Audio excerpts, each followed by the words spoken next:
Olá, eu sou a professora Débora Macedo. Estou aqui para a videoaula da unidade 2 de Seminários Temáticos em Educação 2, para o curso de Licenciatura em Química. O tema da nossa videoaula é Discutindo atividades práticas no ensino de ciências.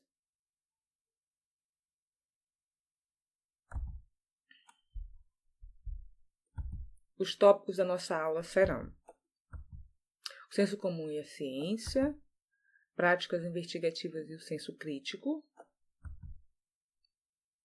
o ensino de ciências e o lúdico e o laboratório. O objetivo da nossa videoaula é explorar as atividades práticas no processo de ensino de ciências. Então, a gente vai falar agora sobre um pouquinho sobre o senso comum e o ensino de ciências. O senso comum é o conhecimento que ele é passado na família, que ele é passado na comunidade que a gente vive. Então, de certa forma, ele é geracional, ele é passado de uma geração para outra. E ele não tem comprovação científica. Mas de tanto que a gente vai repetindo, minha mãe fala, depois, se eu tiver um filho, eu repito para o meu filho, e assim sucessivamente dentro da nossa comunidade. Então, de tanto que aquilo se repete, acaba se transformando em verdade, né? E o senso comum, ele tem a sua importância, né? Ele foi muito importante e ainda é, no sentido de que ele é a partir dele que se buscam conhecimentos novos, né, que a gente evoluiu na ciência, né, a partir de uma verdade. Eu trouxe uma charge que representa essa transformação do conhecimento, né? A gente tem um tipo de conhecimento com senso comum, a partir da pesquisa, a partir de estudos, a partir de experimentos, eles se transformam em um outro conhecimento, né? Também dentro do senso comum, a gente trouxe aqui alguns exemplos em relação a isso. E o primeiro exemplo são as plantas medicinais, né?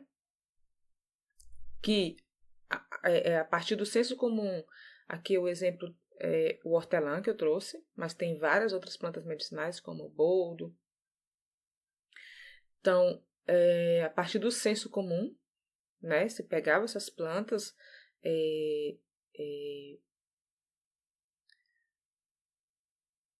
Então, se pegavam essas plantas, né, que estavam disponíveis aí para todo mundo, que cresciam naturalmente no ambiente, e se usavam elas, né, como chá, como infusões. E aí sentia-se alívio, né, de uma dor de barriga, uma dor de cabeça, uma febre. E esse conhecimento ele foi se repassando, mas em algum momento, né, alguém se inquietou com aquele senso comum e buscou provar, né, que tipo de benefícios aquela planta ou aquelas plantas têm para o nosso corpo, para combater males do nosso corpo. Então, a gente sai de um senso comum para um conhecimento científico a partir de estudos do que era conhecido no senso comum. Então, outro exemplo que nós trouxemos é o que se acreditava, né, a forma que a Terra tinha. Né? Se acreditava que a Terra tinha uma forma plana, mais ou menos como essa que eu trouxe aqui para vocês. E a partir de estudos também, né? E hoje alguns experimentos bem simples já comprovam, a gente já pode comprovar que a Terra é uma esfera, né? Que a Terra é redonda. Então, dessa forma, o senso comum ele pode trazer discussões para a sala de aula também. Por exemplo, né, atividades práticas, como eu já falei aqui, que provam que a Terra é redonda. Que, por exemplo, também, outro exemplo, que não existe a força vital, que era uma força que Aristóteles acreditava. Que era uma força que o filósofo grego Aristóteles acreditava que os seres tinham vida a partir dessa força vital, né? Ou seja, uma geração espontânea. que depois comprovou-se, né, com o avanço da biologia e de outras ciências, que isso não é verdade, né? Então a ciência derrubou essa verdade do senso comum, né? Outro exemplo são os mosquitos transmissores de doenças, né? Por exemplo, teve uma época atrás no Brasil que o Brasil sofreu um surto de febre amarela. E acreditava-se ainda aqui no Brasil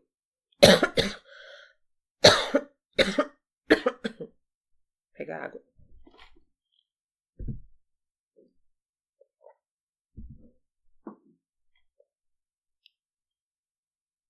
Continuando.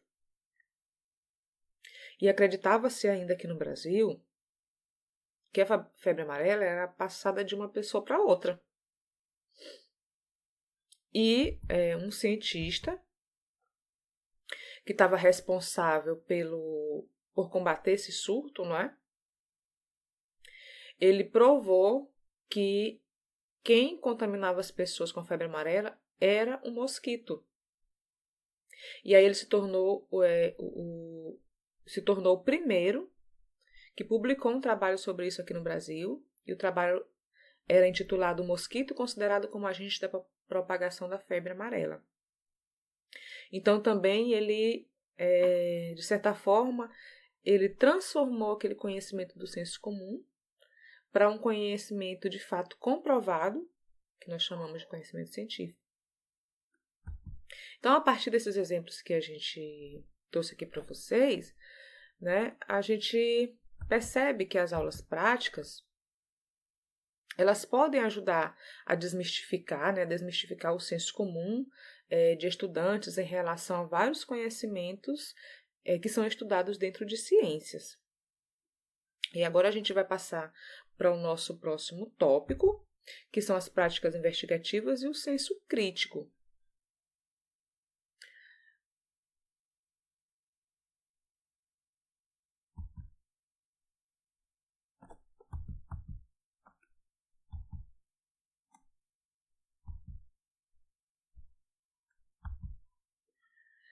Que são as práticas investigativas e o senso crítico. Então, e aí eu trouxe uma imagem, né, que é de uma bióloga, e essa bióloga, eu não lembro agora o nome dela, mas ela descobriu uma forma de contar os neurônios, os nossos neurônios dos seres humanos, né, que são milhões de neurônios que nós temos. Ela desenvolveu um método, uma técnica que dá para contar os neurônios que nós temos, né? E aí isso foi importante para vários estudos e várias pesquisas no campo da neurociência, do estudo do cérebro, enfim. Então, um dos objetivos das atividades práticas, né, além da melhor compreensão do conteúdo, é aguçar também a curiosidade, né? E gerando interesse no assunto, né? A partir de aguçar essa curiosidade. Dessa forma, instigando o senso crítico, né? Porque aí o estudante ele vai se questionar: será se isso é verdade mesmo? Será se dessa forma é assim mesmo? E dessa outra forma pode ser assim? Então, essas atividades, né, que ajudam a produzir novos conhecimentos a partir dessas discussões, né, elas precisam ser planejadas, né, independente do modelo como elas são executadas, elas precisam ser planejadas e articuladas com os conteúdos desenvolvidos para fazer sentido, né? Quando a gente fala da articulação com os conteúdos, então a gente está falando da relação teoria-prática, que é tão falada, né, dentro aí das ciências, né? E de fato, a teoria e a prática elas precisam caminhar juntas para que uma dê o embasamento para a outra, né? Então elas estão intrinsecamente ligadas. Então, além de que é importante buscar fazer com que o aluno, né? Essas atividades ajudam a fazer com que o aluno pense, formule, né? Formule questionamentos, teste essas hipóteses que ele criou, né? A partir dos questionamentos. E encontre respostas, né? A partir dos testes, o que deu certo, o que deu errado, deu tudo certo. Então, ele pensa, formula, testa e encontra encontra suas próprias respostas, né? A partir de um processo que se inicia com uma ideia ou com uma pergunta e vai crescendo, né? Vai amadurecendo a partir do momento que ele começa a pensar, começa a se questionar, começa a investigar, começa a pesquisar e vai se transformando num novo conhecimento, né? Então, tudo isso, todo esse processo que o aluno faz, ele precisa ter o professor como orientador desse processo, né? Como aquele que está sempre mediando o conhecimento que ele está buscando, né? Para ver se de fato tem uma ligação, se de fato consegue responder aquele questionamento dele. Então, o professor está sempre ali mediando.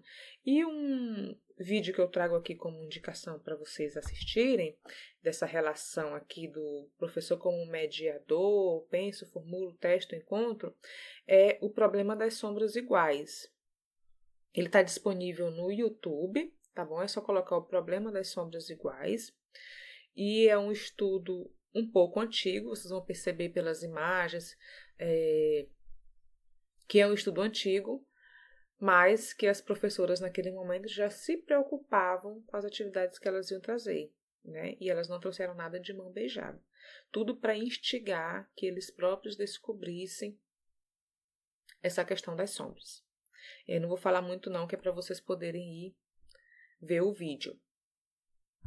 E aí, passando aqui para o nosso próximo tópico, que é o ensino de ciências e o lúdico, o lúdico ele auxilia bastante no processo de ensino e aprendizagem.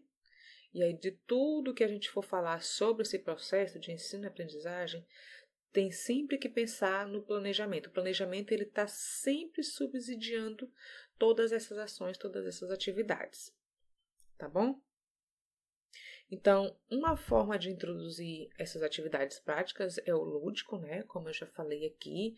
Então, existem, por exemplo, para trabalhar o lúdico, desenhos animados que a gente chama de inteligentes, né? Que não são desenhos por desenhos, que trazem conteúdos importantes para o aprendizado da criança dentro deles.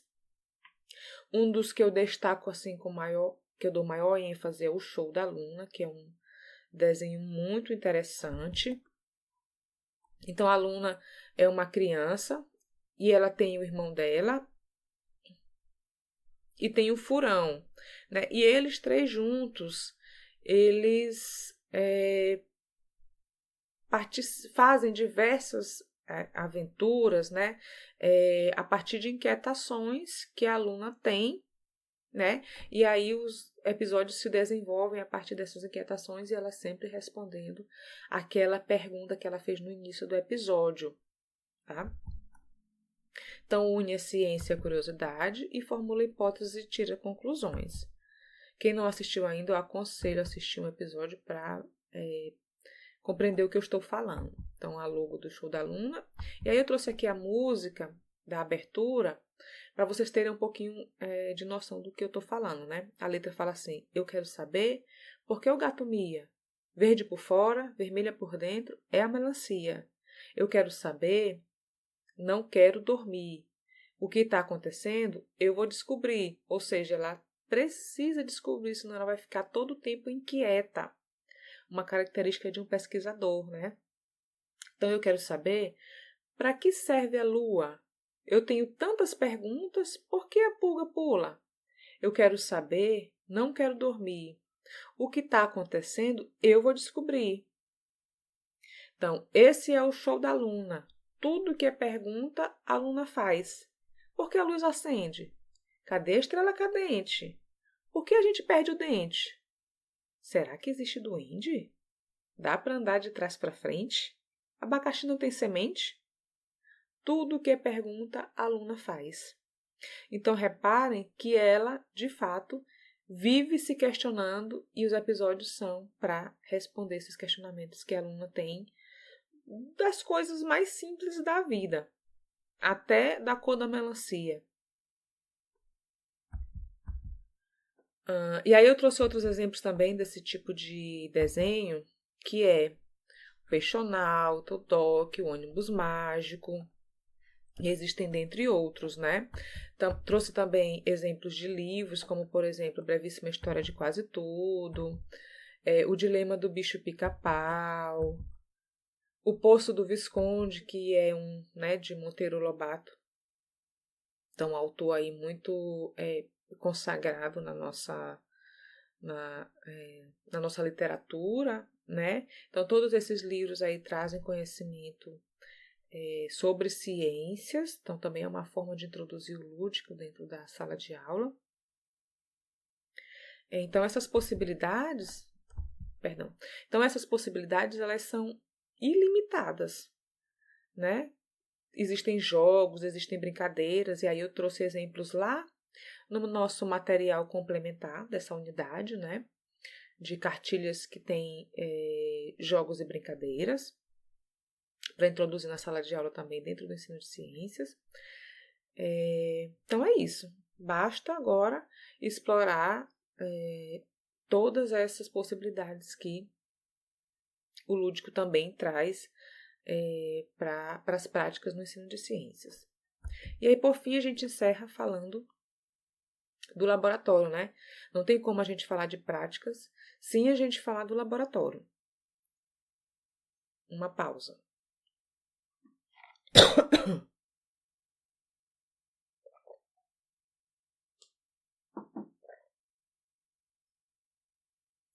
Por que a gente precisa falar do laboratório? Porque além do laboratório ser muito importante, existe ainda uma lenda urbana, vamos dizer assim, de que o laboratório é imprescindível e que sem ele não se faz nada, nenhuma prática, por exemplo. Então aqui eu trouxe o laboratório para também a gente tratar da questão que é importante a gente lembrar que as atividades práticas elas não se limitam aos laboratórios, ou seja, o laboratório de ciências ou química futuramente, ele é uma condição importante, mas não é uma condição necessária para que se tenham as práticas, né? Não é porque não tem o laboratório que eu vou deixar de fazer as atividades práticas, né? Não necessariamente. Então, ele é importante, sim, ele tem sua função, sim, mas se não tem ele, isso não me impede de executar. E aí a gente viu outros exemplos de atividades práticas que podem ser feitas sem necessariamente ter o laboratório. Elas podem ser desenvolvidas na sala de aula, outras dependências da escola, fora da escola, nas aulas de campo, por exemplo. Então, o laboratório de ciências é o mundo. Tudo a gente pode aproveitar que está ao nosso redor para fazer estudo de ciências. Então, pensar no laboratório que sem ele não consigo fazer nada é ter uma limitação do que o estudo de ciências pode oferecer para os nossos alunos e limitar também o meu papel enquanto professor naquelas possibilidades que eu tenho de outras formas de ensinar ciências, de desenvolver atividades práticas com os estudantes. Então fica essa reflexão aí para vocês, né? Da nossa videoaula de hoje, algumas referências que nós utilizamos para montar a nossa videoaula. Muito obrigada, espero que vocês tenham gostado. Até a próxima!